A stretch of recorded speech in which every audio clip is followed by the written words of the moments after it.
Smart 24, driving business.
Hello there and good evening. Welcome along to Business Today. Jerome Paul Sonko and Winnie Winzenakauchi on for the sign language interpretation. First, a look at our top stories. Harnessing the African Continental Free Trade Area, UNDP in association with the Ugandan National Chamber of Commerce and Industry start guiding programs for farmers in the Kigezi sub-region. Elsewhere, Tungamo rallies for coffee value addition. Government pledges $10 million to revitalize the coffee industry in the upcoming financial year. And we also take a look at equitable employment. Parliament to launch decent labour forum as MPs want minimum wage bill tabled again.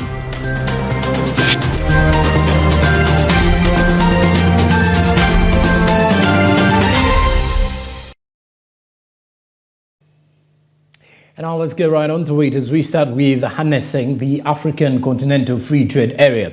Now, a guide program for the farmers and small and medium enterprises in the Kigezi sub-region was held by the United Nations Development Programme in association with the Uganda National Chamber of Commerce and Industry.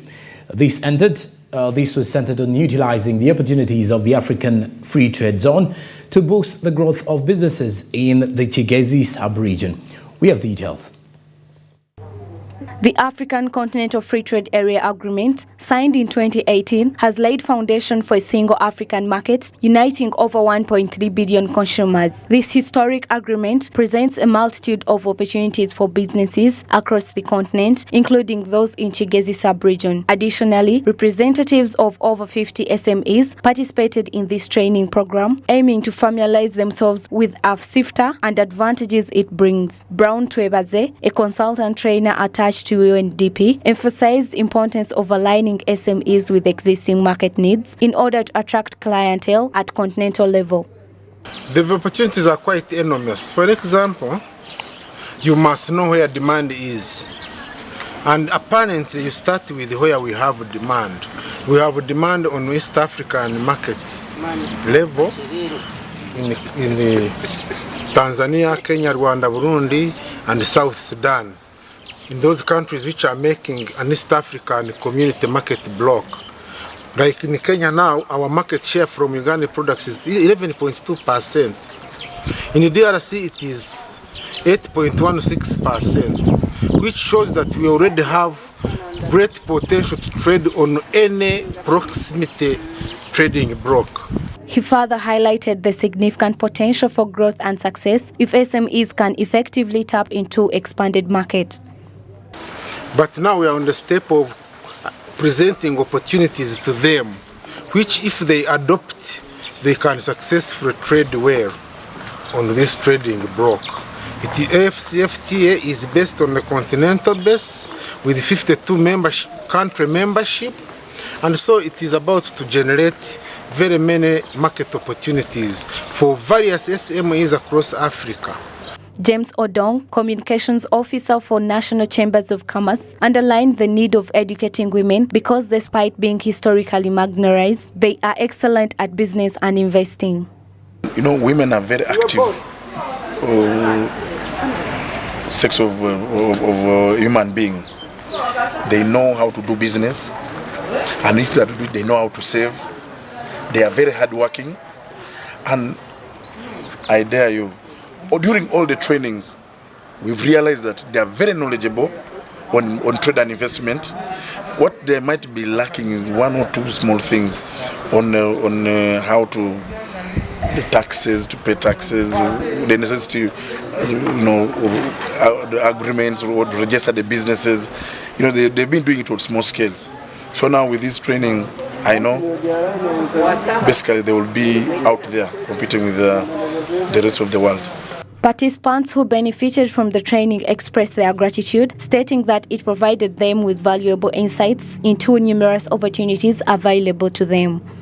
We are very grateful for having been introduced to the international markets that are available, but as the level where we are, we have some challenges, especially lacking the standards, the UNBS standard that would help us to cross the borders and take our products there. And the process of acquiring this mark, the quality mark, is very rigorous. This has really been a challenge for most of us, but I'm told even Uganda National Bureau of Standards will soon be coming to us to take us through how we can register our businesses and be able to access, and be able to standardize our businesses and our production. There are various other opportunities, I think, like they have mentioned in the country, as accessing finances, mechanizing our businesses. So I think given such trainings, we are going to run away from the rudimentary way of doing things and mechanizing our businesses, and so we shall be able to compete internationally. Through such initiatives, it is projected that the African Continental Free Trade Area agreements will lift an estimated 30 million people out of poverty in Africa, with an additional 68 million individuals escaping moderate poverty. Norbert Ndiamhachi, Bronya Katsime, Smart 24 TV, Business Today. All right, elsewhere, Ntungamo is rallying for coffee value addition as government has pledged $10 million to revitalize the coffee industry in the upcoming financial year. The development follows coffee farmers from Ankole, Rwenzori and Chigezi convening at a local coffee industry hub in Ntungamo district and asking the Finance Minister, Matia Kasaija, to immediately operationalize the hub. This has been considered the only getaway for farmers to access premium prices for their coffee. We have more. Ntungamo is one of the districts contributing to Western coffee profiles and known for market's competitive robusta. Meanwhile, for a long time, it has been earning peanuts of the market share due to poor farming methods, improper post-harvesting and lack of value addition, earning as a kilo would go for as little as $2. This is, however, bound to change as government pledges $10 million to capitalize the market. The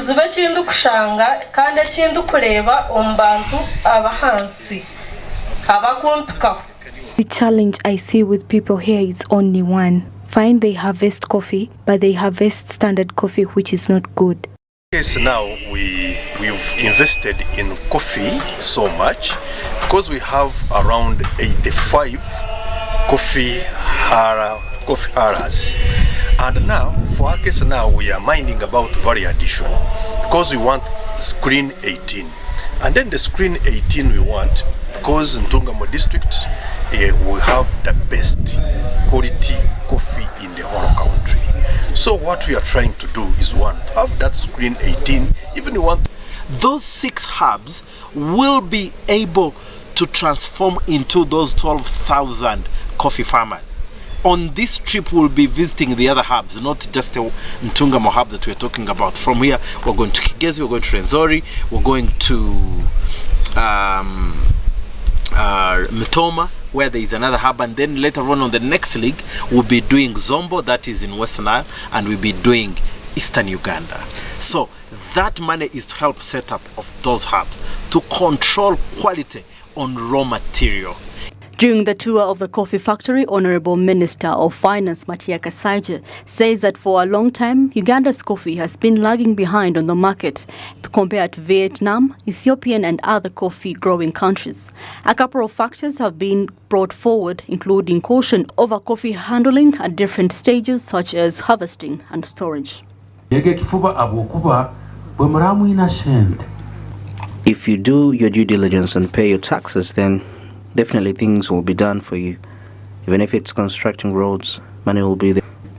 The State Minister for Trade, Harriet Ntavazi, further confirmed that if coffee is properly handled, premiums could rise up to $25, approximately 100,000 shillings and more. She also gave the farmers a clear example of Rwenzori cocoa farmers who have been able to reap big because of value addition.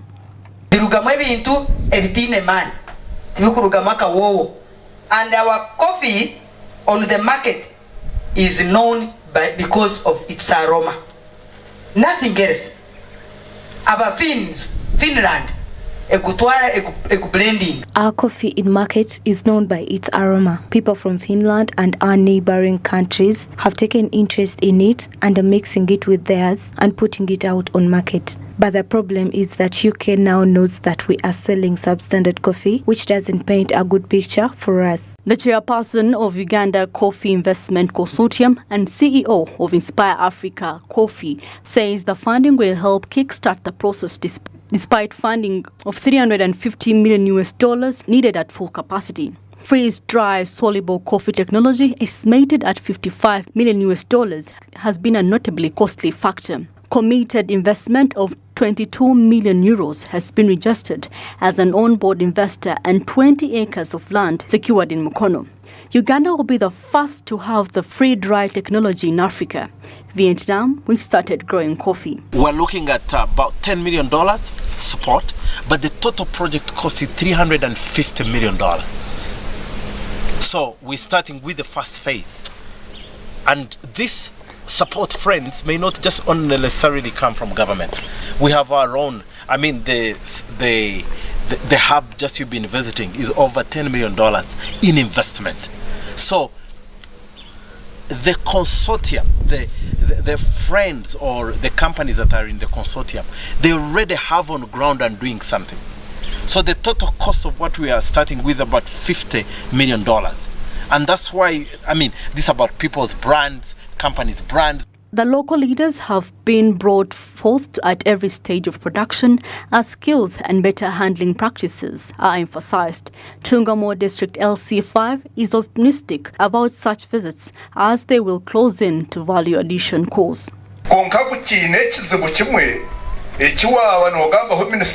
My people still have one problem, Honorable Minister, that you talked about in regards to carelessness in harvesting coffee. How are you as government prepared to take our coffee on the next level and invest in us? The 10 million injection is bound to operationalize the tertiary coffee processing hub in Tungamo that was opened in December last year, and 5 coffee production hubs in the main coffee growing areas of Rwenzori, Mitoma, Kigezi, Kapchorwa and Central Uganda. About 100,000 farmers have been targeted in this drive. Urana Habwe, Mase Katsime for Smart 24 TV, Business Today. And now our focus turns to equitable employment, as members of parliament are to launch the Labour Decent Employment and Productivity Forum to basically handle the challenges in the labour industry, both internal and external. These have also called on the president to replace the late State Minister for Labour, Employment and Industrial Relations. The 9th Parliament passed the minimum wage bill, but President Museveni refused to assent to it on claim that the bill will discourage investors from coming into the country. The 10th and the now 11th Parliament have on several occasions demanded for this bill to be brought back on the floor of Parliament, but all in vain. Legislators under the Parliamentary Forum on Labour Decent Employment are to launch the above forum tomorrow, whose main agenda is to advocate for the rights of workers, both internal and external. According to the chairperson of the forum, Honorable Njom Jenny Roland, for so long Ugandan workers have had issues at their workplaces, but there are no clear policies to protect them.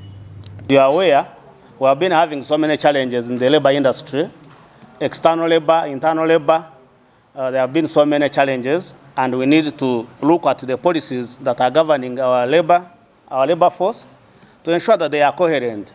Secondly, we would like to effectively undertake a key role in legislating on issues relating to labor, employment and productivity. The legislator says there is need for a body that analyzes labor and productivity issues as well as influence resource allocation in terms of legislation. We intend to provide a platform where strategic advocacy and pressure groups can analyze labor, employment and productivity issues. We also would like to advocate, champion and strategically influence resource allocation for programs that advance good practice in the labor industry. According to Honorable Margaret Ropshija, they had for long pushed for a minimum wage bill in the 9th Parliament, but the President refused to assign it. According to her, Ugandan labor continues to be exploited owing to the lack of a minimum wage, and she feels the forum will be an avenue to bring the bill back to life. We have those who are in sugarcane, those who are working in the tea factories, and many others. How can we say what is the starting point? If everybody gives what they want without having a minimum which will set the pace, then we shall continue to suffer. That's why you hear someone, a graduate, is working somewhere in a private school and gets 100,000. You get a doctor working in a hospital in Kampala and they give you 100,000 per day that you come. You know, those are the injuries that we are faced with, and so it's important that it should be looked at. Margaret stresses that the country has no clear policies on labor externalization, and because of this, there's need for a bill to clear the mess the country is in at this point in time. We need a concrete bill specified looking at those issues, because when we talk about externalization, we are also getting others from outside who are coming to Uganda. The law we might find that we are thinking about our people who go out and they suffer because we don't have a proper law in place, but also how about those who come to Uganda?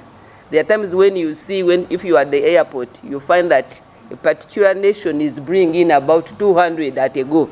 200 workers, and you wonder what is it that they are going to do.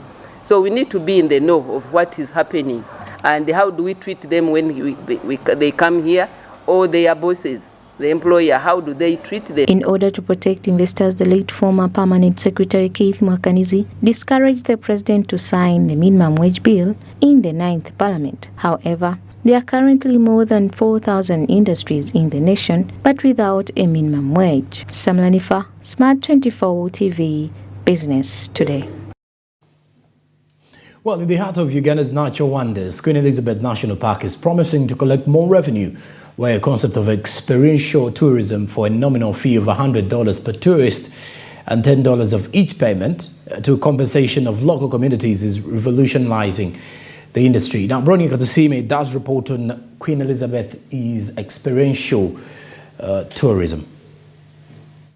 According to Uganda Wildlife Authority, visitor numbers to protected areas increased from 103,812, collecting 21 billion shillings in financial year 2020-2021 to 265,539, collecting 69 billion shillings in financial year 2021-2022. Queen Elizabeth National Park embracing experiential tourism for a fee of $100 per tourist, where $10 of each payment contributes to local communities' compensation, creates a remarkable opportunity for visitors to witness lions up close while ensuring better value for their money, contributing to conservation and well-being of the park and its neighboring communities.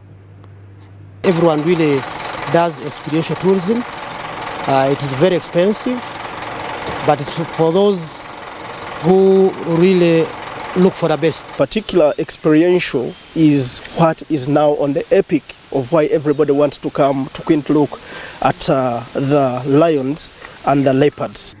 This innovation not only enhances tourism experience, but also embraces a cutting-edge technology of satellite collars that allows park officials to monitor movements and behaviors of these magnificent creatures, aiding in their conservation efforts and ensuring safety in the park. The researchers saw it very important to monitor them. That's when the component of collaring them came in existence. So a collar is normally given to a lion or a leopard to monitor how it moves, how it feeds, and even how the population can be studied, because in behavior they are territorial. Despite these advancements, Queen Elizabeth National Park continues to face challenges in maintaining the delicate balance between nature, wildlife, and surrounding communities. These including activities such as fishing and cattle rearing conducted by local communities in the park disrupt natural habitat and wild animal routines, causing unbearable accidents. 11 fishing villages which are inside the park. Now, they undertake activities, most of which lately are not palatable with wildlife conservation. So existence can continue. But if they don't heed to our advice of unpalatable development and also bringing these livestock inside the park, then the harmonious existence will never take place. To address challenges of economic activities within the park, such as fishing and conflicts with wild animals damaging crops, Uganda Wildlife Authority implemented innovative measures like beekeeping, creates a nature deterrent that keeps wild animals away, and electric fences have been introduced on perimeters of the park to prevent wild animals from encroaching on local communities, ensuring their safety, preserving delicate balance of nature. Beekeeping can be used for human-elephant conflict mitigation because the African bees, that is the Apis mellifera, they are very aggressive bees that once they are disturbed, they will always sting. And elephants are known to be animals that have a very good memory, a strongest memory, that when an elephant has ever been stung in a particular place or in its life it has ever been stung and they sense bees, they will always want to run away. Initially, it was bad, where they could come, they raid the crops, and remember, it's almost the only thing we do, what we get for survival. But after the electric fence, we haven't got any crossing, like an animal crosses out of the park, apart from the areas where it has not reached. The meetings from there, then sub-county levels and up to village levels, are raising awareness on the usefulness and the functionality of the electric fence. So people are aware. They are aware that once they touch these wires, they will be shocked. And really, it is their project. We make sure that communities should own this project. Since inception of experiential tourism in Queen Elizabeth National Park, number of visitors continues to increase. This influx of tourists has not only contributed to economic growth, but has also allowed the park officials to allocate more funds towards conservation efforts. Bronia Katsime, Smart 24 TV, Business Today. Well, away from that, Ugandans looking for jobs at the Ministry of Internal Affairs have been urged not to fall prey to the fraudulent online job scam. According to Simon Peter Monday, the Ministry of Internal Affairs Public Relations Officer, Ugandans are outraged after being duped out of money ranging from 5 million to employment from the Ministry of Internal Affairs. In September 2021, over 280 youthful Ugandans lost more than 108 million in an online job scam. The victims aged 18 to 30 were crying foul after they were frauded money ranging from 600,000 to 1 million per person as medical and Interpol expenses for job interviews not only in Uganda but also in Arab cities like Dubai. During a press conference at the police headquarters, Simon Peter Monday, the Ministry of Internal Affairs Public Relations Officer, says that Ugandans looking for jobs at the Ministry of Internal Affairs are also currently falling prey of fraudulent online job scams. He says that those thugs are around Dowington Street and Farmers House areas. These reports we got from people who who are dealing with these brokers who sit around, many of them around public service, farmers' house there, and others who hang around the Winton Road. They have been promising these desperate jobless Ugandans that if they gave them 5 million shillings each, they would be able to scoop for them these jobs. Monday cautioned Ugandans who applied for migration officer jobs at the Ministry of Internal Affairs not to deal with the third parties. I would like to caution those who have applied for jobs, especially as immigration officers, not to deal with the third party, to wait and deal with the Public Service Commission. They will send you a message if at all you passed aptitude test. There are those who are promised to have their marks enhanced. There are people who start for aptitude and go to low marks. So these very sharp Ugandans went calling them and said, you got low marks, I can be able to enhance your marks in order to have this job, in order to be shortlisted. Those ones are also out there dying after spending lots of money to these brokers. So we call upon Ugandans who are looking for jobs not to fall prey to such acts of thuggery by brokers. In the same way, the joint security agencies have also detained a senior police officer with the rank of Superintendent of Police for allegedly renting out the gun that was used in the shooting of Ronald Mukesa, a legal advisor with IBC advocates in Kampala last month. According to police spokesperson Fred Enang, SP Vincent Irama, the Kampala Metropolitan North Deputy Police Commander, was arrested by operatives from the Chieftaincy of the Military Intelligence and Crime Intelligence Directorate after evidence linked him to the shooting. SP, Superintendent of Police, Irama Vincent, who is attached to Kampala Metropolitan North. So we are having them detained at 4 different locations as we interrogate them further. What we've gathered so far indicates that the victim, that is the late Mukisa Roni, knew each other. Knew Karedo Robert and his wife Naroga Brenda. They had a number of business dealings and representation.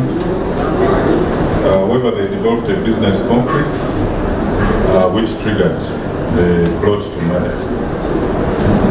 So the two, that is Karedo Robert and his wife Naroga, contacted a friend in the police. SP Irama Vincent has been a friend to these two from the time that he was working at Entebbe police station. And it is until this incident that we noticed that for all this while he has been one of those officers who has been given protection to Karedo Robert Irama and his wife, wherever they have had the issues of concern. According to Enang, after falling out over a deal gone bad, Karedo and his wife plotted to kill the legal officer, and since they were known to the senior police officer, he accepted to give out the gun for the mission. The police spokesperson says that investigations have indicated that after the shooting that happened at Katiko, Irongo Indeje Division and Makindye Sebagabo in Wakiso districts last week, the shooter got away on a motorcycle, but as he left the scene, he called a colleague to inform him that the mission had been completed. Bedson Mumbere, Smart 24 TV, Business Today. Well, sad times for Uganda in there, but after the break, we'll return with more business today, so stick around with us.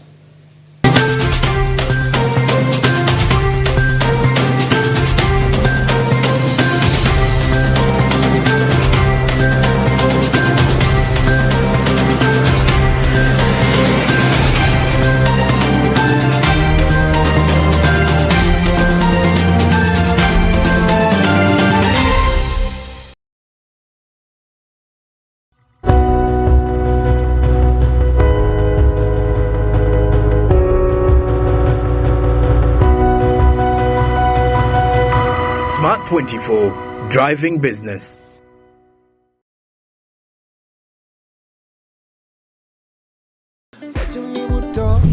Cooking oil makes your meal so sweet and scrumptious. The taste of Uganda, yeah, the taste of Uganda,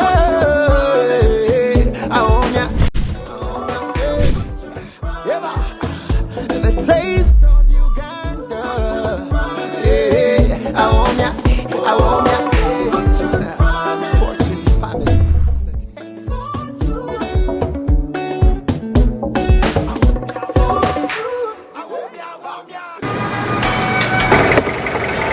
He must be rich, tall, handsome, from a respectable family.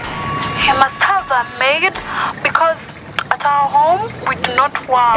Conductor Masao. What? Obadde olobye ku ssimu? Yamunange anti yo TV enkolera. Nyumira omulembe omupya ogujjudde ebisanyusa omuli emikutu gya TV egisukka mu 8 n'egya radio nga kwotadde ne zifirimu ng'osinziirira wonna w'oli. Genda mu App Store oteeke app ya GOTV channels ku ssimu yo olwo onyumirwe ennaku 3 ng'olabira bwereere ewatali kozesa data. GOTV channels.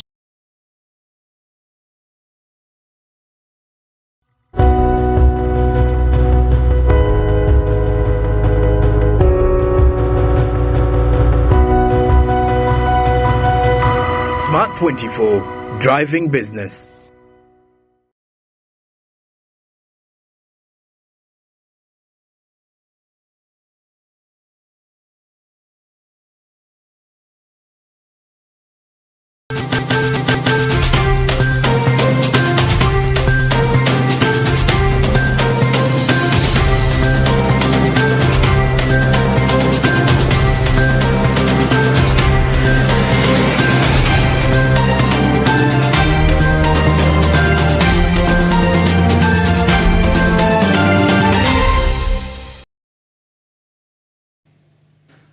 We'll be back from the break and you're still watching Business Today.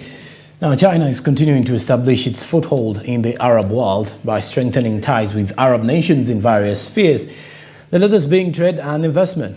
Over 30 trade deals have been signed during the first day of the Arab-China Business Conference that is being hosted in Riyadh, Saudi Arabia, and more is expected.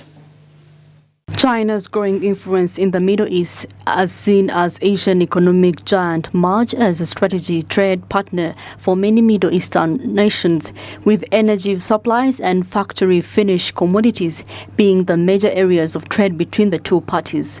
The 10th Arab-China Business Conference is held at Riyadh, Saudi Arabia, and gathered over 3,500 business leaders, innovators, and policymakers from 26 countries. Over 30 deals cuttings across worldwide range of sectors that include technology, renewables, agriculture, real estate, minerals, supply chains, tourism and healthcare alone were signed on the first day of the event, estimated at $10 billion. Saudi Arabian Energy Minister hailed the cooperation between his nation and China as a win-win situation, citing his country's energy exports to China vis-a-vis imports of basic commodities. We came to recognize the reality of today, that China had taken a lead, could continue to take that lead. We don't have to compete with China, we have to collaborate with China, so as also collaborating with everybody else. We will never go again to this zero-sum game, but there is a value for working with China because they have taken the lead, they have got the right manufacturers, everybody is buying from these equipments from China. Many countries, they are into the high, even 50%, 60%, 70%. What is the hiccup of collaborating with China? But that doesn't mean we're not going to collaborate with others. Also, speeches from high-level dignitaries such as former President of Brazil and current President of the New Development Bank, multilateral bank established by the BRICS nations to pool resources for sustainable infrastructure development projects in the emerging markets and developing economies as the event looks to extend its second day. In the previous year, trade between Beijing and Riyadh alone exceeded $106 billion, with overall Chinese foreign direct investment in the Arab world totaling to $23 billion, of which $3.5 billion was invested in Saudi Arabia.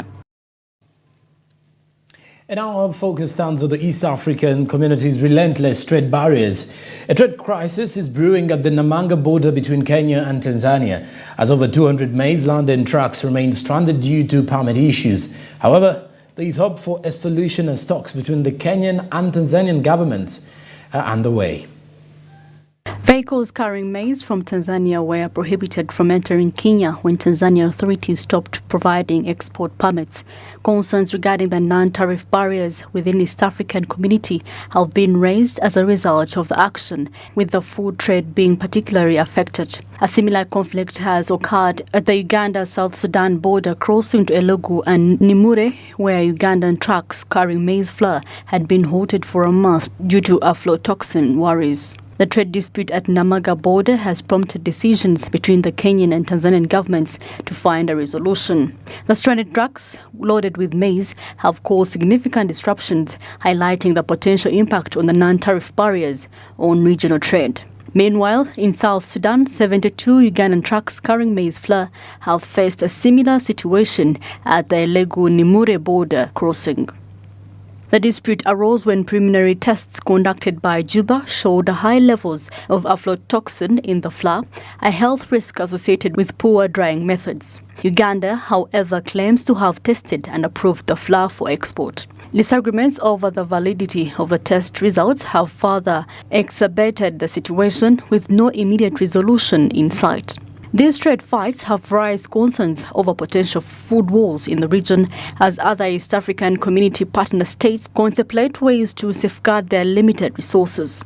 The need for harmonization of trade policies and the resolution of disputes becomes more crucial as cross-border importers face mounting challenges in the movement of essential goods. All right, now elsewhere, the Elgon region is partaking entrepreneurship.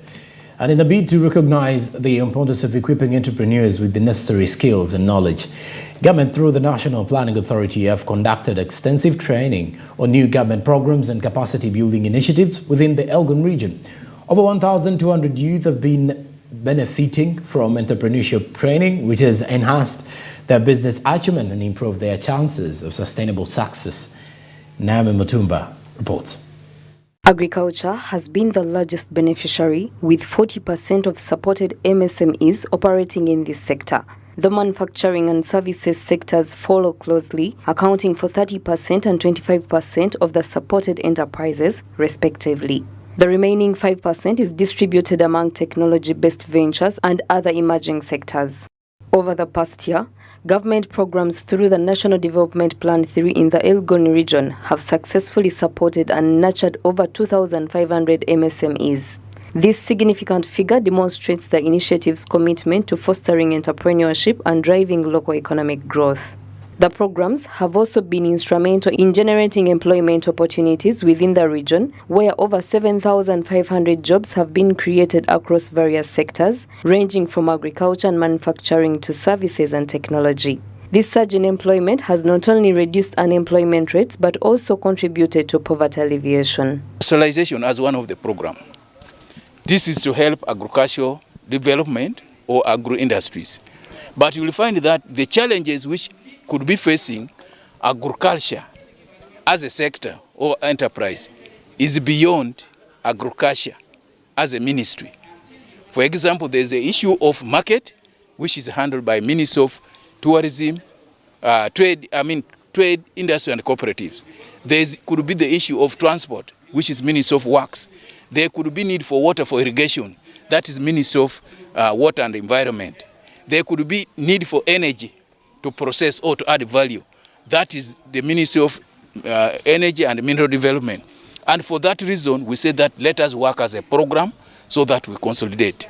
So when you hear the policies, when you hear the commitments the government is making, we want to be part of the people that are contributing to that commitment. That's why it's very important to have the National Planning Authority put us on the right path by directing us to where we are going as a country. In support to the growth of the region, government allocated a substantial budget of $2 billion to provide financial assistance to MSMEs in the Elgon region.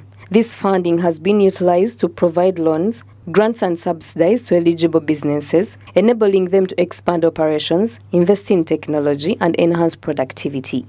For SMEs, National Agriculture Research Organization has urged MSMEs to also consider land on the slopes and good agronomic practices. Good land in most cases should be a bit flat, but not all land is flat.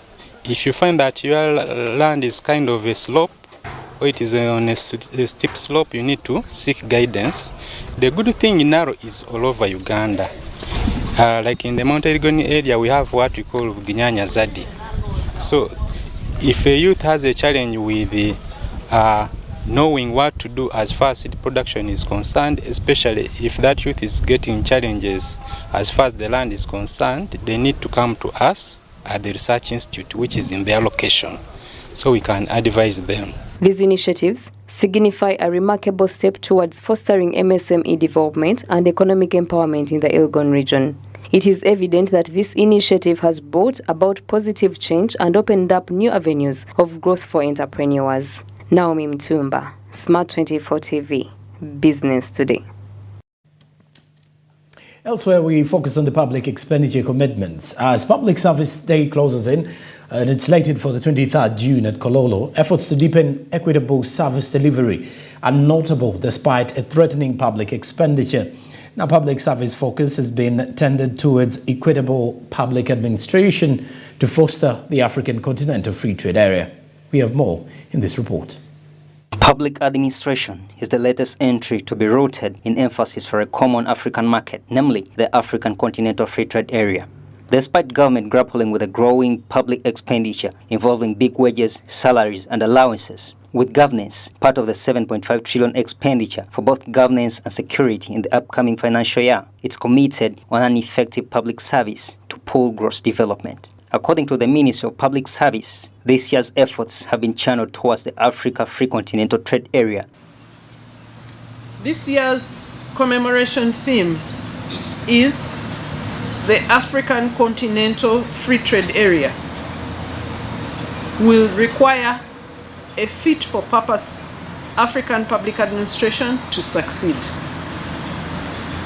The theme is speaking well to the current agenda of expanding trade across the region and across other continents. As public service commits towards regional development, benchmarking on trade through human resource capitalization, private sector players such as the 44-year-old Small-Scale Industries Association believes that transformation to a common African market transcends human resource to involve other crucial components, such as infrastructure that has consistently eluded growth and effectiveness of regional markets, plus dynamics of the trade agreement. But to fly from Uganda to London than flying to Uganda to Ghana, for example, So yet we are on the same continent.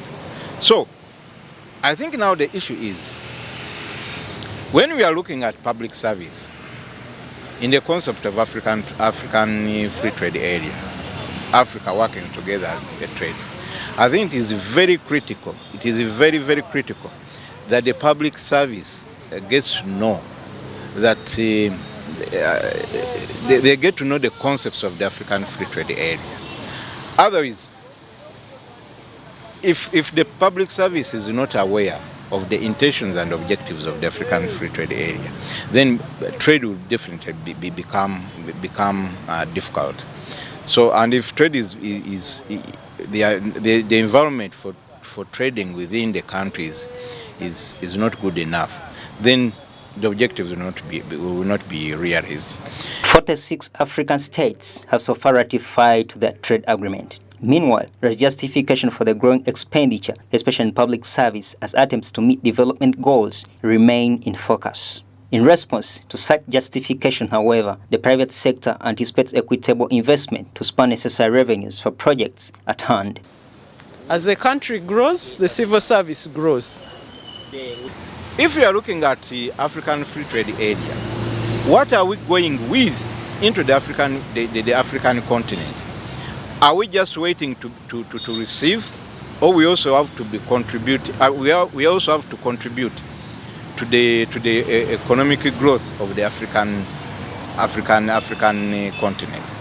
So there are areas, and in my opinion, I would think we should look at areas that are going to contribute effectively on the industrialization of the economy and on the commercialization of agriculture, because these are the areas that will then boost the revenue of the country. Otherwise, if we don't look critical on those issues, then we are just giving it a lip service. With the country's labor force in a positive trajectory and government registering the biggest numbers in education, for instance, addressing the growing pressure on remuneration is yet to come as teachers, doctors and other public servants demand for better working conditions amidst discrepancies. And therefore, we need to work on how best we can facilitate our teachers so that they deliver to the children. And that comes from how we can cut the cost in other expenses. At the same time, how can we increase the revenue in the country so that we handle the teachers and the doctors? We are emphasizing the issue about sciences in the country. And those who have done well, they have finished the university studies, they're supposed to go for internship, the doctors. We don't have resources for them. A critical balance between public policy and administration plus infrastructural expenditure shall be crucial in realigning all necessary factors to carve out barriers in the continental shift towards a regional market. Ivan Tivenkana, Smart 24 TV, Business Today. And well, that's it for Business Today this evening. But first, let's have a recap of our top stories. Harnessing the African Continental Free Trade Area. UNDP, in association with the Ugandan National Chamber of Commerce and Industry, start guiding programs for farmers in the Kigezi sub-region. Elsewhere, Tungamo rallies for coffee value addition. Government pledges $10 million to revitalize the coffee industry in the upcoming financial year. And we also take a look at equitable employment. Parliament to launch decent labour forum as MPs want minimum wage bill tabled again.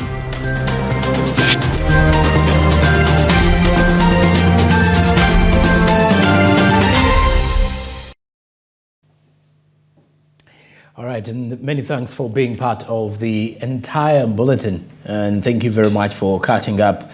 Some good time with us here on Smart 24 Television. The hashtag is Business Today. And of course, a fruitful Monday that has actually come to an end. Me, Joran Paul Sonko, and Winnie Winzenaka on for the sign language interpretation, and the entire newsroom here at Plot 42 Nile Avenue wish you all the best for the evening and a good night.